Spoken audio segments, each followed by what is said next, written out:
हाँ? चलो देखो ये लड़का, के किस मान के लिए निम्न रैखिक समीकरण युग के अपरिमित रूप से अनेक हल होंगे। ठीक है, बैठ जाओ, खड़ा कह रहोगे, बैठो। अनेक हल होंगे। अनेक हल होने के लिए सबसे पहले जब ये क्वेश्चन इस तरीका से देता है ना, तो इस क्वेश्चन को तुम्हें अनेक हल होंगे, एक हल होंगे, अपरिमित रूप से हल के लिए आपको क्वेश्चन दिया गया था। और क्वेश्चन में आप लोग बहुत बना चुके थे कि हल जब होता है तो हल बताया गया था कि a1 बटा क्या बताया गया था, a2 और बराबर b1 बटा b2 बराबर c1 बटा c2 होता है। इस तरीका से आप अनेक हल कर सकते हैं। जब ये दोनों तीनों आपस में बराबर हो जाए तो इसका हल क्या कहलाता है, अनेकों हल होते हैं। अगर इसका बीच में यहाँ पे कट जाए तो ये a1 बटा a2 बराबर, बीच में अगर मैं इसे काट दूं तो कहा जाता है नहीं है b1 बटा b2 के, तो हम क्या कह सकते हैं, ये बराबर है। इस तरीके से अगर बराबर नहीं होता तो उसका कितना हल होगा, एक हल हो जाएगा। ठीक है ना, एक हल हो जाएगा। लेकिन हमारा बोला है यहाँ पे क्वेश्चन कि अनेक हल होंगे, तो सबसे पहली बात ये समीकरण आपका 1 भी बना सकते हो, 2 भी बना सकते हो, समीकरण से भी बना सकते हो। लेकिन रहा सवाल जब सब्जेक्टिव क्वेश्चन आप बाबू बना रहे हैं ना, तो सब्जेक्टिव क्वेश्चन बनाते समय हमेशा a1 a2 b1 b2 c1 c2 को छांटो, उसके बाद बना लोगे। तो यहाँ पे जो होता है फर्स्ट वाले, यहाँ a वाला होता है a1, नीचे वाला क्या होता है, ये होगा b1, ये क्या हो जाएगा, ये होगा c1 और ये क्या हो जाएगा c2। अब देखो ये जो a1 लिखी है पूरा पार्ट थोड़े ना होगा, x के गुणांक में, गुणांक का अर्थ होता है सर जी k और x लिखा गया तो इसके बीच में गुना, तो ये x वेरिएबल टर्म यानी चर है, तो इसको छोड़ के इसके साथ जो अंक होगा या कोई अदर पार्ट हो जाए उसको कहते हैं। ठीक है, तो ये वाला गुणांक को बोलेंगे हम। तो a1 का मान अगर सब्जेक्टिव आप बना रहे हो ना तो लिखने का प्रयास कर लो कि कितना होगा, a1 बराबर k, a2 बराबर कितना है, a2 बराबर कितना है 12, b1 बराबर कितना है 3 और यहाँ पे b2 बराबर कितना हो जाएगा के, c1 बराबर क्या हो जाएगा, देख लो c1 क्या होगा k माइनस 3 कॉस्ट में है, और c2 के बराबर क्या हो रहा है, सिर्फ k हो रहा है। तो बाबू हमें क्या देना है आंसर, हमें देना है कि कब हल होंगे, यानी जब हल होता है, अनेकों हल होता है, तो हम कहेंगे यहाँ पे कहेंगे कि अनेक हल होते हैं। क्या बोला, अनेक हल होंगे। तो आपको लिखना होगा इसके बाद में कि अनेक हल कैसे होंगे, तो सर अनेक हल होंगे। ठीक है, होंगे, अनेक हल कैसे होंगे, तो हम कहेंगे सर a1 बटा a2 होना चाहिए बराबर b1 बटा b2 होना चाहिए और c1 बटा c2 होना चाहिए, सब बराबर होंगे तो हम कहेंगे अनेक हल होंगे। बट हमें ये अनेक हल तो बोला है तो हम ये बात बता दिए कि इस तरीके से ही अनेक हल हो सकता है। आपको देना क्या है, तो कहीं ना कहीं के है, जो के है आपको के का मान आपको निकलना होता है, आप के निकाल सकते हैं। ठीक है, इसे मैं हटा देता हूँ, अब के का हल कर सकते हैं यहाँ से मान।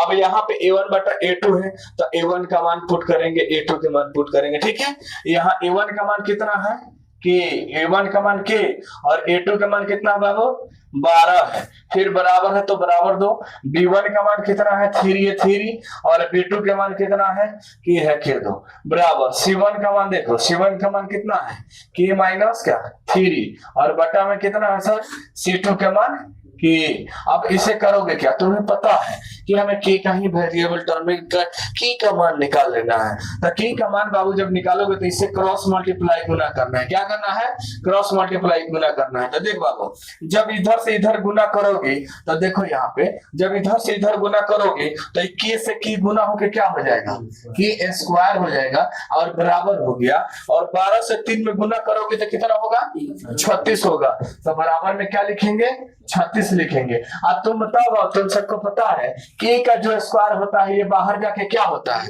रूट चढ़ जाता है, तो के के बराबर में क्या हो गया के इक्वल टू रूट अंडर 36। अब बताओ के का मान रूट से बाहर किसका स्क्वायर है बाबू, ये 6 का स्क्वायर है, इसीलिए रूट से बाहर आ जाता है। और 6 अगर आपको नहीं आता है तो कृपया आप क्या करिएगा, इसको फैक्टर यानी गुणनखंड करके और जोड़ा लगा लगा के बाहर निकाल सकते हैं। और जब रूट से कोई चीज बाहर निकलता है तो इतना जरूर ध्यान रखिएगा उसका आंसर एक नहीं क्या मिलता है 2 को मिलता है, एगो प्लस में और एगो माइनस में मिलते हैं। आप यहाँ पे ये भी आंसर लिख सकते हैं, ठीक है, अन्यथा ऐसे दो भी मान लिख सकते हैं के बराबर क्या, तो एक प्लस का 6 होगा और एक कॉमा लगा के माइनस का 6 होगा। आप यहाँ तक का आंसर दे सकते हैं। इसके बाद आपको 2 नंबर मिलता है। ठीक है, सब्जेक्टिव है ना। या देखो देखो क्वेश्चन देखो ना, जल्दी देखो। सिद्ध करना है sine 40 degree plus sine 75 degree बराबर में कॉस 15 प्लस कॉस 50 डिग्री सिद्ध करना है। ठीक है, तो सिद्ध कैसे करोगे? जब भी क्वेश्चन सिद्ध करने को देता है तो हम बोले हैं कि एगो लेफ्ट हैंड साइड एगो राइट हैंड साइड होता है। और लेफ्ट हैंड साइड और राइट हैंड साइड को या तो आप राइट हैंड साइड का अगर आता है आपको बनाने तो राइट हैंड साइड से भी प्रूव कर सकते हो, और लेफ्ट हैंड साइड है तो लेफ्ट हैंड साइड से भी कभी प्रूव, लगभग लोग लेफ्ट हैंड साइड से ही प्रूव करता है। ठीक है ना, तो देखो ये वाला लेफ्ट हैंड साइड है बाबू, ये वाला राइट हैंड साइड है, तो हम कहेंगे लेफ्ट हैंड साइड से, लेफ्ट हैंड साइड LHS। ठीक है ना, LHS बराबर में क्या दिया है, ये वाला दिया है। ठीक है ना, ये वाला पार्ट हमें लाना है, इतना ला के दिखाना है। तो हम कह रहे हैं कि साइन 40 डिग्री प्लस साइन क्या है, साइन 75 डिग्री, और बराबर में दिया है cos 15 degree plus cos 50 degree. हमें बराबर किसको लाना है, इतना को सिद्ध कर देना। तो चलो हम इधर से सिद्ध करते हैं, इसके बराबर लाते हैं। देखो साइन 40 है, साइन हमें कितना चाहिए, साइन 40 लाने के लिए यानी टोटल क्या होता है, थीटा में 90 होता है। क्या होता है, 90 डिग्री होता है। जैसे आप लोग पढ़े ना, साइन थीटा बराबर कॉस 90 माइनस थीटा। तो हमें क्या करना है, इसको तो पहली बार चेंज करना होगा कॉस में। हमें या तो हमको चाहिए कि नहीं, कॉस में चाहिए। तो कॉस चेंज करने के लिए हमें क्या करें कि हमारा 90 में से कितना ऐसी संख्या घटाए कि 40 आ जाएगा, तो हम देख लेंगे वहां पे। तो इसका फॉर्मूला होता है साइन थीटा बराबर कॉस, क्या कहोगे, cos 90 minus theta, 90 degree minus theta. Theta के जगह पर कितना घटाएंगे कि 40 मिलेगा सर, 50 घटा देंगे तो कितना मिल जाएगा, 40। कॉस्ट में बंद, फिर प्लस है तो प्लस लिख दो, फिर यहाँ पे 75 है तो साइन 90 माइनस थीटा वाला ही लगाएंगे, क्योंकि अगला भी क्या हमको चाहिए, कॉस चाहिए। तो हम कह सकते हैं cos 90 minus theta, 90 minus theta. तो ये बताओ यहाँ पे कितना घटाएंगे कि 75 आ जाएगा, तो 15 घटा दोगे ना 90 से, तो यहाँ पे थीटा कितना मिल जाएगा, 75 मिल जाएगा। हमें बराबर से मतलब नहीं, बराबर को तो सिद्ध कर देनी है। ठीक है, अगला हो साइन कॉस 90 माइनस थीटा बराबर क्या होता है, कॉस 90 माइनस सॉरी यहाँ पे हमें साइन देना होगा। क्या होगा, सॉरी साइन लगाइएगा, साइन मतलब, और अगला हमें स्टेप न बदलना है तो यहाँ पे साइन होगा। तो क्या कर सकते हो, साइन 90 माइनस थीटा बराबर क्या होगा, कॉस थीटा।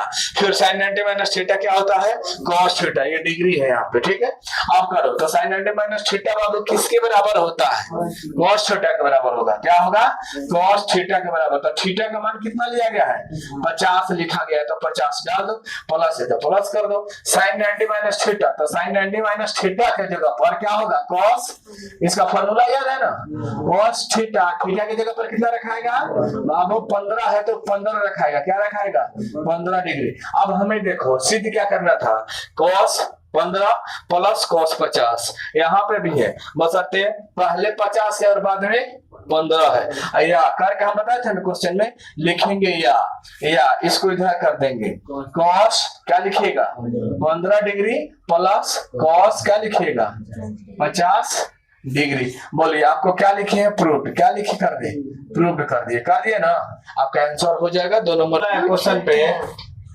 क्वेश्चन क्या बोला है, कॉस के बराबर 12/5 हो तो कॉस ए और कॉट ए का मान ज्ञात करें। ये ना दिया जी, जब ये क्वेश्चन दिया है तो आप सबको इसे बना सकते हो, बहुत आसानी होता है ना। ये वाले जो होता है ये पहले तो टेबल याद रखना पड़ता है, कि टेबल बाबू थोड़ा सा याद रखिएगा। हम एक खंड बना के बोले थे कि पंडित बदरी प्रसाद हरे बोले बाबू बटा लगा दीजिए। इसे ये हो गया साइन, ये हो गया कॉस, ये हो गया टैन, ये क्या हो जाएगा कॉसेक हो गया, इसका क्या हो जाएगा शेक हो गया, और इसका कॉट हो गया। जैसे पूछे गए आप वैसे दीजिएगा आंसर में जवाब। साइन थीटा बराबर P/H, और उल्टा कॉसेक थीटा पूछे तो पहले इसको ऊपर करके बोलेंगे H/P। cos थीटा b बटा h, sec थीटा तो पहले ऊपर h बटा b, tan थीटा p बटा b, cot तो b बटा b, बस आप बोलिएगा। तो जब बटा में यहाँ पे दिया है वही आपको देखना है। cosec थीटा तो cosec थीटा ये वाला नहीं देखिए, cosec थीटा का फॉर्मूला याद रखिए, cosec थीटा बराबर h बटा b, पहले h बटा p, तो cosec थीटा बराबर देखो यहाँ पे मैं ऐसे कर सकता हूँ, आप लिखिएगा 2 नंबर में हल करके, तो लिखेंगे cosec a इक्वल टू 12/5, क्योंकि ऑब्जेक्टिव नहीं है और सब्जेक्टिव है, ठीक है ना। तो a क्या हो जाएगा, cosec थीटा बराबर h बटा p, तो h और p यानी a वाला h का मान हो गया, ये p का मान हो गया। और जब हम h और p जब भी बनाते हैं बाबू, तो एक चीज हमेशा आपको याद होता है ना कि हम क्या निकालते हैं, h हाइपोटेनस, p परपेंडिकुलर, तो आपको निकालना क्या होगा, बेस। क्या निकालना है, बेस। पाइथागोरस थ्योरम में बेस निकालनी होती है, तो हमें बेस चाहिए पहले। तो अब बेस के लिए हमको क्या करना पड़ेगा, तो देखो फॉर्मूला हम सिखाए हैं, b बराबर बेस, b बराबर क्या होगा, root under h square minus p square होता है। b बराबर h का मान कितना होगा बाबू, h का मान यहाँ से निकाल सकते हैं 12 आया, 12 का स्क्वायर है यहाँ पे, तो स्क्वायर करेंगे, माइनस p का मान कितना, 5 का स्क्वायर है बाबू, 5 का स्क्वायर करेंगे। फिर आ जाइए b बराबर क्या आपका निकल रहा है, रूट अंडर 12 के स्क्वायर कितना होता है 144, माइनस 5 के स्क्वायर कितना होगी 25। अब देख लीजिएगा b बराबर कितना होगा बाबू, जब आप इसे घटाओगे यहाँ से तो मिलेगा 119 मिलने वाला है। कितना मिलने वाला, 119, घटा के करोगे 119 मिलेगा। अब हम बनाएंगे ना, तो उसके लिए जाएंगे जो क्वेश्चन पूछा है, इसके बाद आप नीचे बनाइएगा, लिखिएगा। जैसे क्या पूछा है, cos थीटा, क्या पूछा है, cos थीटा यानी a, cos a बराबर क्या होता है, तो यहाँ याद है cos a, cos थीटा बराबर b बटा h, b बटा h, ये आपको देना होगा। आप दीजिए नहीं दीजिए, कम से कम आपको याद होना चाहिए वाला b बटा h। तो कहेंगे सर b का मान कहाँ आल है, तो सर b का मान आल है यहाँ पे, रूट अंडर कितना है 119 बटा h, h के मान पहले से है कितना है 12 बाबू, 12 लिख दिए, पहले का आंसर हो गया। अब दूसरा बोला है cot a, तो लिखेंगे यहाँ पे cot a बराबर cot a, cot का मतलब यहाँ पे cot थीटा बराबर क्या होता है, b बटा p होता है। तो b पहले और क्या होगा p नीचे, b पहले और p नीचे, ऐसे लिख दीजिए तो भी कोई दिक्कत नहीं है, डायरेक्ट याद है तो मान भी रख दीजिए, अच्छा है कोई दिक्कत नहीं है। तो b बटा p, b बटा p, तो b का मान हम तो बाबू निकाले हैं, रूट अंडर में कितना है 119 बटा में p का मान कितना है, तो p का मान 5 है, 5, ये भी आपका आंसर हुआ और यहाँ पे ये भी आपका आंसर हो जाएगा, ठीक है। अब इस तरीके से बनाओगे ना, अच्छा से नंबर मिल जाएंगे, ठीक है।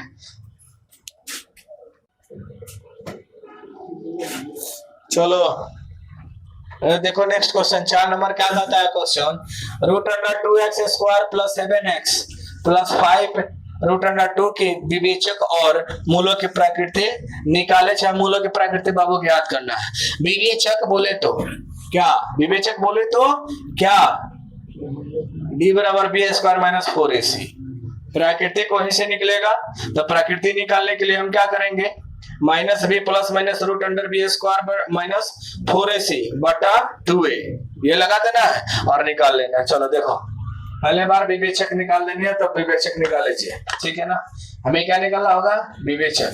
अच्छा एक चीज है कि a b c ये छांटना होता है, तो फर्स्ट वाला जो होता है ना a बराबर देखो निकाल लेते हैं, a बराबर क्या हो जाएगा, इसके गुणांक में होगा तो रूट अंडर 2, बोलो सॉरी b बराबर क्या निकालोगे, यहाँ इसके गुणांक में 7, और c बराबर क्या हो गया 5 रूट अंडर 2, लेकिन c से हमको जहाँ पूछेगा वहां पे मन बैठाने के लिए हमें ये लिखना जरूरी होता है, ठीक है। अब लिखेंगे विवेचक, क्या लिखना है हमें, विवेचक। तो विवेचक निकालेंगे क्या, d बराबर b स्क्वायर माइनस 4ac पर, तो d बराबर क्या होगा, b का मान पुट करवाओ, b का मान कितना है, स्क्वायर है तो क्या रखेगा 4 गुना a के मान c के मान 5 रूट अंडर 2 बराबर 7 के स्क्वायर 50 माइनस 5 चौके बाहर से बाहर, 5 चौके 20 और √2 और √2 गुना होगा तो एक रूट आएगा, तो फिर गुना 20 दूनी 40। अगर नहीं समझे तो फिर समझिए, 2 से जब आपस में बाबू √2 और गुना √2 होता है ना, तो 1 और 2 बाहर आ गया, तो ये 5 चौका 20 हुआ था, तो 20 गुना 2 20 दूनी 40 हो जाएगा, इसीलिए यहाँ पे लिखा गया। ठीक है, आप समझिएगा। अब बराबर बताइए क्या हुआ, क्या हो जाएगा 9। तो डी के मान 0 से बड़ा होता है। अभी देखो डी का मान जो निकाले हैं, डी बराबर डी का, तो डी के बराबर से बड़ा है कि नहीं है, 0 से मान बड़ा है। तो जब 0 से मान बड़ा होता है तो इसका आंसर हम कहते हैं वास्तविक और असमान। 0 से जब बड़ा डी का मान है तो क्या कहते हैं, वास्तविक और असमान। लेकिन बोला है ना कि अभी हमें प्राकृतिक भी निकालनी है, प्राकृतिक भी निकालेंगे, तो आप इसके नीचे लिखिए, अच्छा से लिखिएगा, हम यहाँ पे लिख देते हैं। ठीक है, हमें क्या निकालनी है, प्रकृति निकालनी है। तब आप प्रकृति बोले तो क्या -b प्लस माइनस √2 4ac सब रूट में, इसका पूरा बाटा 2a, बोलो ये ना होता है। मान बैठो b का मान बोलो कितना है 7, तो ये माइनस के साथ है ना, तो माइनस के साथ प्लस माइनस, बोलो b का मान कितना है। अब मान क्या चाहे तो हम इतना के जगह पर ये मानवा आएगा, उसको रख सकते हैं। ठीक है, लेकिन रखिएगा 2 नंबर बनाने पर ही नंबर मिलते हैं। तो b के मतलब 7 के स्क्वायर माइनस 4, a के मान कितना रखे हो, a का मान √2 गुना c का मान 5√2, ये ना होगा, और पूरा बाटा 2, इसके बीच में गुना होता है a के लिए, तो a के मान कितना है √2, यही है। आप हल कर सकते हैं, चलिए हल करिए। माइनस का 7 है, क्या है माइनस का 7 प्लस माइनस, बोलिए इतना हल करने के बाद रूट में क्या मिलेगा 9, रूट में क्या मिलेगा 9। नहीं करना है तो करके चेक कर लो, रूट है बाहर वाला, रूट बाबू रहेगा, बाबू ध्यान दीजिएगा बात पे, ये रूट रहेगा ये वाला। 7 के स्क्वायर 49, अभी हमने सिखाया 5 चौका 20, रूट 1 मिलेगा, दोनों है तो 20 दूनी 40, 49 में से 40 गया 9, तो रूट में कितना मिला 9, तो रूट में कितना लिखे 9, और बटा में कितना है 2 गुना, अच्छा इसको गुना कर दे, 2 से गुना करोगे तो 2, खाली हट के 2√2 हो गया, यही होने वाला है। अच्छा अब इसके आगे के स्टेप देखोगे तो बताओ ये माइनस का कितना है, प्लस और माइनस। अब बताओ जो प्लस और माइनस यहाँ से निकल रहा है किसका निकलने वाला है, किसका निकलेगा 3 निकलेगा, और बटा में कितना है 2√2। अब वहां से आओ तो एक बार इसको प्लस के साथ काम करना है, एक बार प्लस के साथ काम करना है, बोलो ना ये वाला। तो प्लस और माइनस कितना होगा माइनस, तो कितना मिलेगा प्लस और माइनस क्या होगा माइनस, तो -7 में से 3 गया के बचलो रे, तो यानी माइनस के 4, और बटा में कितना लो 2√2 कोमा, एक बार माइनस के साथ अब खेलना है, तो माइनस और माइनस 7 और 3 माइनस है क्या ना 10, और बटा में 2√2। ये तो रहा है आपका सवाल निकालने का काम, ठीक है। लेकिन इसका आंसर क्या देना था, तो देना था कि विवेचक के रूप में इसका प्राकृतिक मतलब कि इसको कहा क्या जा सकता है, कहा क्या जाता है, तो कहा जाता है।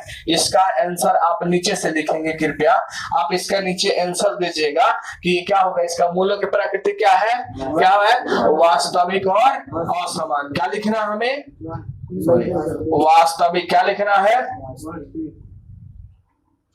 और समान, वास्तविक और समान होगा, ठीक है ना। वास्तविक और असमान यहाँ पे हो जाएगा। इसको हमें देना क्या है जवाब कि लास्ट में होगा क्या, तो वास्तविक और असमान होगा, ठीक है। जल्दी छापिए।